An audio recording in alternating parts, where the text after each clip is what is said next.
আস্থা থাকুক বন্ধুতায় এসএসসি ৯২ গ্রুপের জন্মদিন। ৪ বছর আগে আব্দুল্লাহ আল মামুনের হাত ধরে সোশ্যাল মিডিয়া ফেসবুকে একটি গ্রুপ খোলার মধ্য দিয়ে এই প্ল্যাটফর্মটির যাত্রা শুরু করে। হাঁটি হাঁটি পা পা করে আজ ৩৮,০০০-এর বেশি বন্ধু নিয়ে এই গ্রুপটির পথ চলা। দিনটি ঘিরে সারা দেশের এবং দেশের বাহিরে থাকা এসএসসি ৯২-এর বন্ধুরা নানা আয়োজনের মধ্য দিয়ে দিনটি উদযাপন করে। তারই ধারাবাহিকতায় ঢাকার কারওয়ান বাজারে জমকালো আয়োজনের মধ্য দিয়ে ঢাকার বন্ধুদের আয়োজনে ৪ প্রতিষ্ঠা বার্ষিকী পালন করা হয়।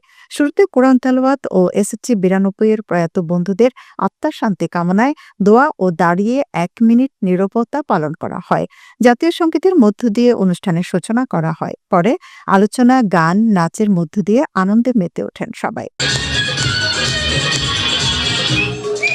অনুষ্ঠানে বাড়তি আয়োজন যোগ করে রেফেল ড্র। এসএসসি ৯২ গ্রুপটি বর্তমানে সামাজিক উন্নয়নে নানা কর্মসূচি পালন করে যাচ্ছে। পিছিয়ে পড়া বন্ধুদের বিভিন্নভাবে সহযোগিতা করার পাশাপাশি সমাজের সুবিধা বঞ্চিতদের সহযোগিতা করে আসছে সংগঠনটি।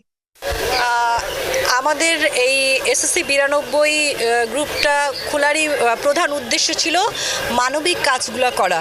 আমাদের অ্যাডমিন আব্দুল আল মামুন ও এই গ্রুপটা শুরু করেছিল সাথে আমাদের ৮ জন মডারেটর নিয়ে।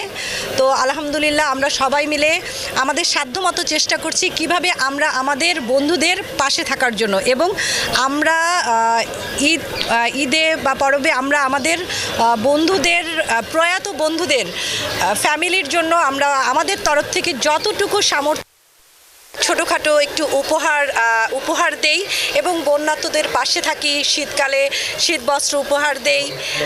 কিন্তু সময়ের পরিক্রমায় আমরা শুধু বন্ধুদেরকে খুঁজে বের করিনি, সাথে সাথে আমরা মানবিক সামাজিক বিভিন্ন কর্মকাণ্ড শুরু করেছি।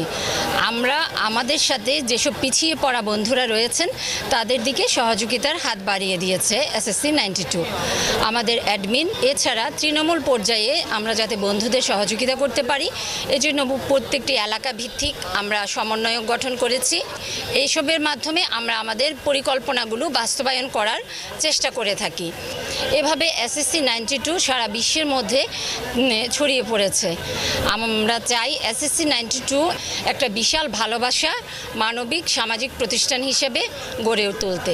আস্থা থাকুক বন্ধুত্বায়, বন্ধুরা বন্ধুদের পাশে এগিয়ে আসুক, এই প্রত্যাশা রেখে বিদায় নিচ্ছি। Shamim Iqbal, movie Bangla television, Dhaka.